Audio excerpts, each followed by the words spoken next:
Hello friends, this is Dharmendra and welcome to Divian family. चलिए बच्चों, digestion और absorption का जो हम एमसीक्यू स्टार्ट किए हैं उसमें हम दो एमसीक्यू कंप्लीट कर चुके थे। बच्चों बीच में थोड़ा सा डिस्टरबेंस होने की वजह से एक या दो वीडियो नहीं आ पाई, बट आज हम तीसरी वीडियो लेके आ रहे हैं डाइजेशन और एब्जॉर्प्शन की। तो डाइजेशन और एब्जॉर्प्शन की अब तक हम दो वीडियो कंप्लीट कर चुके हैं बच्चों। चलिए तीसरे वीडियो में पहला क्वेश्चन देखते हैं। पहला क्वेश्चन है बच्चों, what is the dental formula of 17 year old. अगर हम 17 ईयर ओल्ड की बात करें तो 17 ईयर ओल्ड में बच्चों डेंटल फॉर्मूला कैसे होगा। This is very important.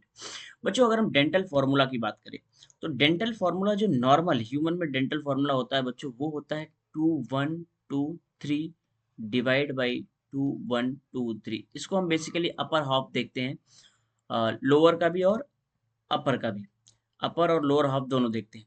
तो बच्चों इसमें अगर हम 17 ईयर ओल्ड की बात करें तो ये जो 17 ईयर ओल्ड होते हैं बच्चों, इसमें क्या होता है, एक दांत होता है विजडम टीथ, जिसको हम लास्ट मोलर भी कहते हैं। क्या होता है बच्चों? लास्ट मोलर या फिर विजडम टीथ।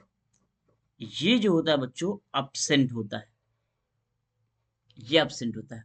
मतलब ये जो है बच्चों लास्ट में जो ये 2 1 2 3 है, इसकी जगह ये ना होके ये हो जाएगा 2 1 2 2 डिवाइड बाई 2 1 2 2।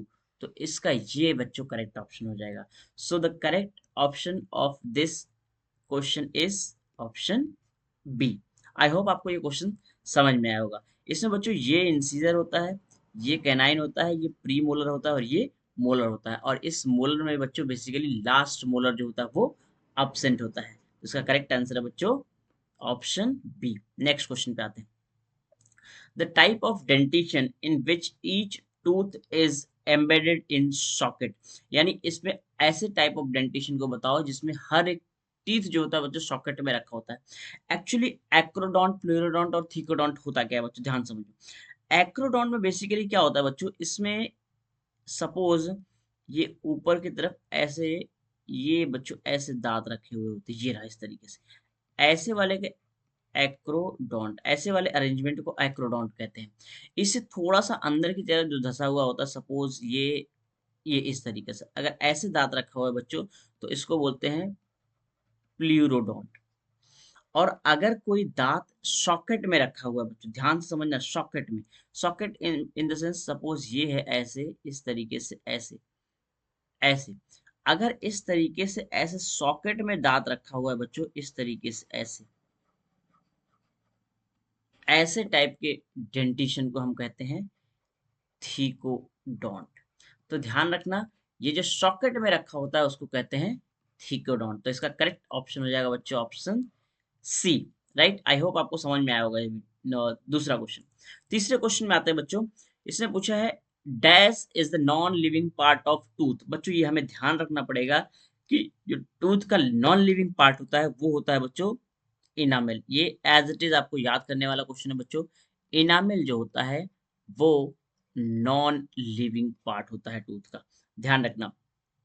राइट, नेक्स्ट अगले क्वेश्चन पे आते हैं बच्चों, चौथे क्वेश्चन पे। इसमें पूछा है find out the incorrect statement related to human teeth. Human teeth से रिलेटेड बच्चों इनकरेक्ट स्टेटमेंट बताना है। पहला ऑप्शन है an adult human has 32 permanent teeth.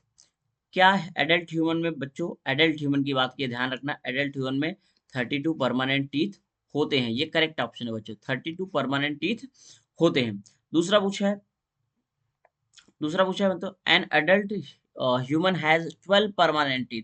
Adult human में क्या 12 परमानेंट टीथ होते हैं बच्चों? ये ऑप्शन गलत है। तीसरा इनकरेक्ट स्टेटमेंट पूछा है बच्चों, ध्यान रखना, इनकरेक्ट स्टेटमेंट पूछा है। तो ये वाला स्टेटमेंट करेक्ट है, ये वाला स्टेटमेंट इनकरेक्ट है। तीसरा है the hard chewing surface of teeth made up of enamel. Yes बच्चों, ये भी करेक्ट ऑप्शन है। जो हार्ड च्यूइंग सरफेस टीथ होता है वो किसका बना होता है? इनामेल का। और last option, each human tooth is embedded in socket of jaw bone. This type of attachment अभी हमने आपको बताया कि इसको क्या कहते हैं, थीकोडोंट कहते हैं। तो ये भी करेक्ट ऑप्शन है। तो बच्चों इसमें गलत ऑप्शन जो है वो बी है, और इसमें पूछा ही है बच्चों कौन सा गलत ऑप्शन है। So the correct answer is B. Next and last question, dash is the part of tooth where enamel is absent। बच्चों इसमें पूछा है कि एनामल कहाँ absent होता है, क्राउन, रूट, नेक और नन ऑफ दीज। ये भी बच्चों ध्यान रखने वाली बात है आपको, जो रूट वाला पार्ट होता है वहां पे इनामल क्या होता है, absent होता है। तो इसका करेक्ट आंसर हो जाएगा आंसर बी।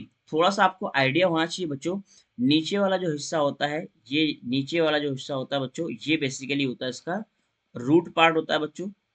इसके ऊपर की तरफ जो टूथ लगे हुए होते हैं बच्चों, ये जो होता है, ये वाला हिस्सा जो होता है बच्चों, ये होता है क्राउन।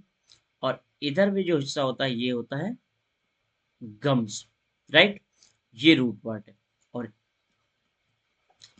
इसी रूट वाले हिस्से में बच्चों, इस रूट वाले हिस्से में इनामेल नहीं होता। तो यहाँ पे यही पूछा है कि इनामेल कहाँ पे नहीं होता है, is the part of tooth where enamel is absent। So the correct answer is B. I hope बच्चों ये आपको पांचों क्वेश्चन समझ में आए होंगे। और हाँ, फिर भी अगर आपको किसी भी क्वेश्चन में डाउट है तो आप क्वेश्चन को, जो भी क्वेश्चन में आपको डाउट है, कमेंट सेक्शन में आप कमेंट कर सकते हैं, जरूर रिप्लाई मिलेगा, राइट। मिलते हैं बच्चों नेक्स्ट वीडियो में, तब तक के लिए जय हिंद।